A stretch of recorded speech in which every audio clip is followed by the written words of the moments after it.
इस वेले डोडा एमएलए महराज मलिक कई दिनों से बारिशों का मौसम बना हुआ है, एडवाइजरी जारी है और बताया भी जा रहा है कि बारिशें काफ़ी होंगी। नुकसानात का भी खतरा दिखाया गया था, लेकिन बहुत ज़्यादा नुकसान हुआ है, जानी भी नुकसान हुआ है, माली भी नुकसान हुआ है।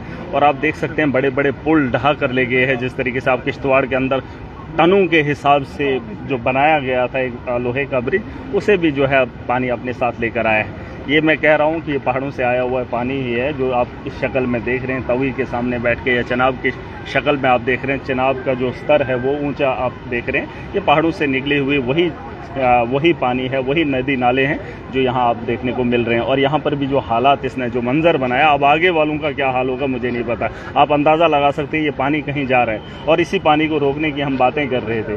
अरे इन पानी को रोकने की कोशिश ना कीजिए, नेचर के साथ खिलवाड़ मत कीजिए। अगर आप नेचर के साथ खिलवाड़ करेंगे, कुदरत के साथ छेड़खानी करेंगे तो इस किस्म का माहौल हमको देखिए। जब से मैं तो नया एमएलए बना हूँ, मैं तो 2024 में बना हूँ, इससे पहले डीडीसी था। लेकिन ऐसी आपदाएं आती रही हैं, सरकार वादे करती है लेकिन ज़मीनी सतह पर उन लोगों को मुआवजा नहीं मिलता है। मैंने कल भी खुलकर कहा है कि हमारे पास जो पैसा रहता है अपनी कॉन्स्टिट्यूंसीज के अंदर, जिन लोगों का नुकसान हुआ हम उतना भरपाई नहीं कर सकते। वो उम्र भर की कमाई लगाकर जो है उनको लेकर डूबा है ये।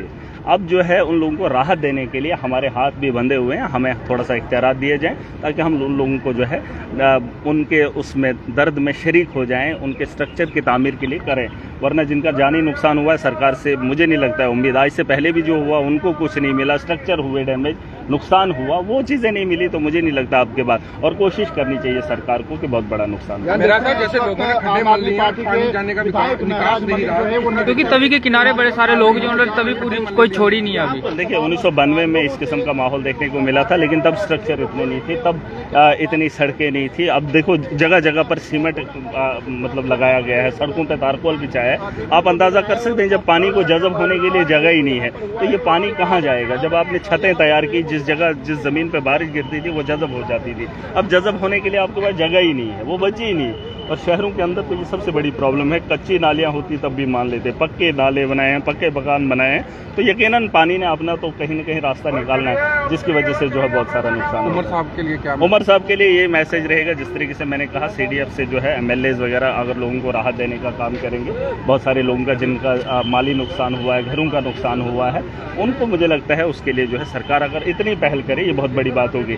लेकिन अगर वादे ही कर रहे हैं, लोगों के साथ ताज़ियत करेंगे तो उससे बात नहीं बनेगी। आज से पहले भी बहुत सारे नुकसान हुए, सरकारों ने वादे किए, ज़मीनी सतह पर इम्प्लीमेंटेशन नहीं हुआ। और बहुत सारे ऐसे लोग हैं जो बेघर हैं, जिनको रहने के लिए जगह नहीं है। गवर्नमेंट जो है बिल्डिंग्स वो भी पानी में भर गई हैं। अब लोगों ने ही इस आपदा से बचने के लिए लोगों को सहारा देना होगा और लोगों की जान बचाना हमारे लिए फ़र्ज़ रहता है। और आपस में मिल बैठ कर ही लोगों की बेहतरी के बारे में सोचा जा सकता है। सरकार पर भरोसा काम अपने आप पे ज़्यादा कीजिए, क्योंकि इस आपदा से बचने के लिए सरकार मुझे नहीं लगता आपके साथ कुछ कर सकती है। बस इन जगहों से बचना है, यहाँ से निकलने की कोशिश करेंगे। शुक्रिया। तो तुसें देखा कि MLA डोडा महराज मलिक ने आख्या कि सरकार भी इसकी मदद करो थोड़ी बहुत जिन्नी हो, पर लोगों की भी थोड़ा चाहिए कि इस मौसम च घरों बाहर नहीं निकलना चाहिए।